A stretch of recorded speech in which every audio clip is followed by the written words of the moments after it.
Hey, it's Coach Anderson here again from Mississippi Public Broadcasting Online U.S. History from 1877 to present.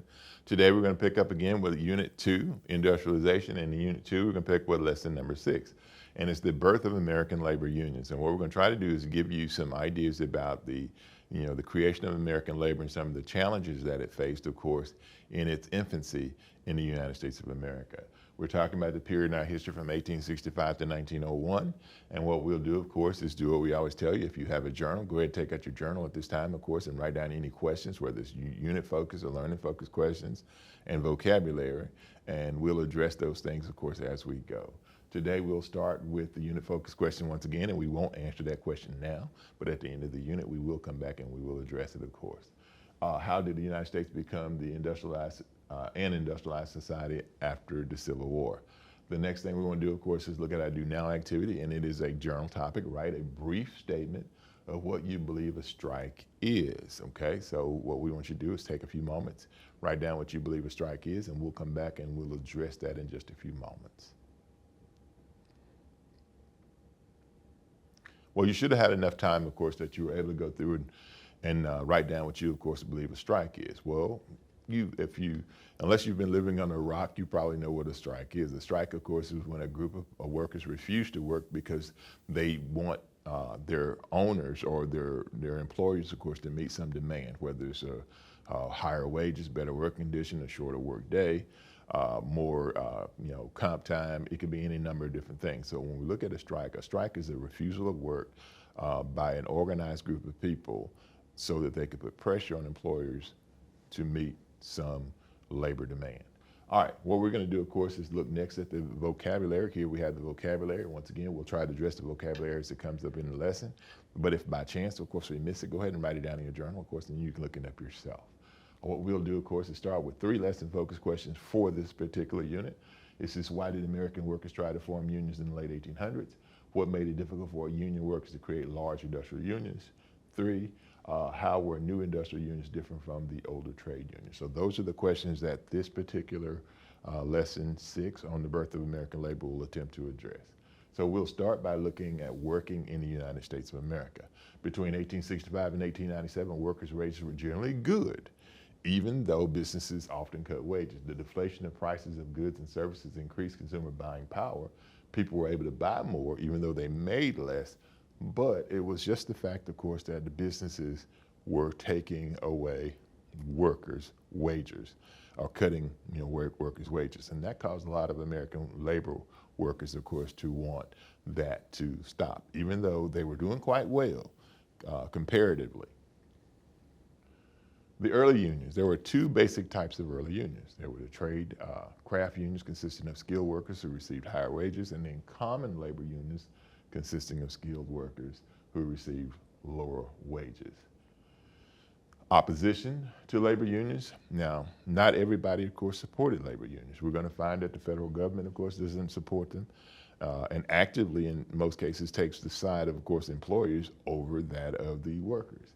Business owners generally mistrusted industrial unions and saw trade unions as a necessary inconvenience, but businesses would use the courts, lockout, yellow dog contracts, state and federal troops, and strike breakers to end strikes and break up unions. The federal government's views of unions were that they were Marxist and anarchist, and which was counter to free enterprise. In other words, this here. When you looked at the American government, we were a free enterprise system or capitalist system, which means basically that the United States government believed that its purpose was to stay out of businesses' way, allow businesses to do what they do, and those strong businesses, of course, would survive, and then those weaker businesses, of course, would leave the marketplace. So the federal government also believed that when you had labor, there were 2 things that always came with labor unions: violence, anarchism, and communism. 3 things that the United States of America and the government of the United States of America, of course, was totally against because it went contrary to free enterprise. Here's a picture of Karl Marx. He's going to be the author of something called the Communist Manifesto. And he believed that labor would rise up against the business owners, kill all the masters or run all the masters out of business and take their businesses away from them. And then labor or the workers would then run the businesses and reap the benefits, of course, of running the business, and not the employers. And that, of course, runs contrary to capitalism in our country, in the United States of America. Why did American workers try to form unions in the late 1800s? Well, the first reason why they wanted to form unions is because they wanted three basic things. And once again, we try to take those unit focus or those lesson focused questions and kind of break them up for you so that we can give you to you in smaller chunks.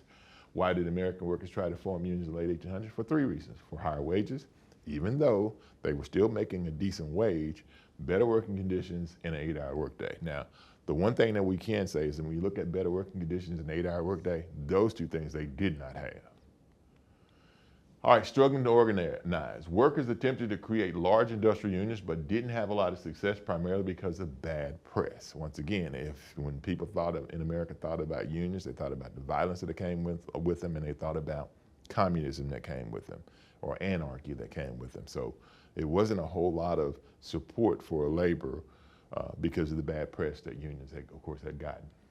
In 1877, when 80,000 rail workers went on strike and destroyed tracks and blocked rail traffic affecting New York, Baltimore, Chicago, Pittsburgh, federal troops were brought in to restore order. 100 people were killed and over $10 million in damage resulted. And this was in the Great Railroad Strike of 1877. Once again, that bad press begins to start happening. People don't like unions at this time because unions brought death, violence, chaos. The Knights of Labor. The Knights of Labor is one of those early labor unions that tried to go away from that bad reputation, of course, that businesses, that labor, of course, had. Some unions looked at the damage and mistrust strikes caused when a different direction to solve labor disputes. The Knights of Labor under Terence Patterson opted to use arbitration to settle disputes rather than the strike, which always led to violence. A neutral third party would listen to the arguments from both sides and make a ruling. So what we would have would be arbitration. So neutral third party settles the dispute, both sides agree to do whatever that neutral third party said. It works good in theory, but everything works good in theory. In practice, not so much all the times. Here's a picture of Terence Patterson. Now, the Knights of Labor was a little bit different. They would take skilled and unskilled workers. More violence, and the Haymarket riot in Chicago in 1886 resulted in 170 injured and 10 policemen killed over a strike for an 8-hour workday. The Homestead Strike of 1892 in Pennsylvania resulted in violence when dozens of strike breakers were brought in to replace workers who walked out over a wage cut in the steel industry. So once again, that bad press keeps coming, and because the bad press keeps coming, the support for the labor unions. The American Railway went on strike in 1894, threatening the American Postal Service. Now here we have a strike, of course, that is affecting the public trust, in this particular case, the Postal Service. Now the government, of course, hasn't been supporting strikes, and it's definitely not going to support strikes, of course, that do something, of course, to hurt the American public. In this particular case, by threatening the American Postal Service, the federal government, of course, will send in troops, the federal courts will use an injunction to stop this strike, of course, from happening. And what we're going to find is that it's going to be common practice in this country, of course, to use the injunction from the courts or use federal troops to end any strike, of course, that endangers the public trust. The American Federation of Labor, organized by Samuel Gompers, would only accept skilled labor and would put trade unions under one umbrella and advocated for collective bargaining instead of strikes. Collective bargaining, where both sides get together and hash out what their problems are and come up with a mutually agreed upon solution. Industrial workers of the world, or the WOPLEs, comprise most of the socialists, would accept all workers, skilled and unskilled, and advocated for the strike use. So these new labor unions that are going to be created to try to change the perception of labor union, we're going to have the WOPLEs go in one direction and the AFL go in the other direction.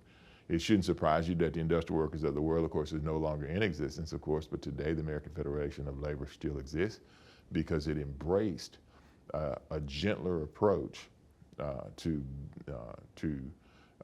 solving the issues, of course, between labor and management. Here's a picture of Samuel Gompers, the creator of the American Federation of Labor. The three goals of the AFL: use collective bargaining, get companies to agree to close shops, meaning they only hire union members, have companies agree to an 8-hour workday. The AFL thrived and was successful, whereas the IWW failed in part because of its radical policies. And one of the things that we happen with the AFL, of course, is it continues today. Women in organized labor. American Federation of Labor, of course, would take skilled workers. They didn't take women in most cases. They didn't take minorities like African Americans. They didn't take them. But for the most part, we're going to find that there will be some unions that are created that will take women, and more specifically going to be unions, of course, created by women for women that will be somewhat successful. One of the persons, of course, involved was Mary Harris Jones, who they called Mother Jones, and she was very good, of course, at organizing, female labor.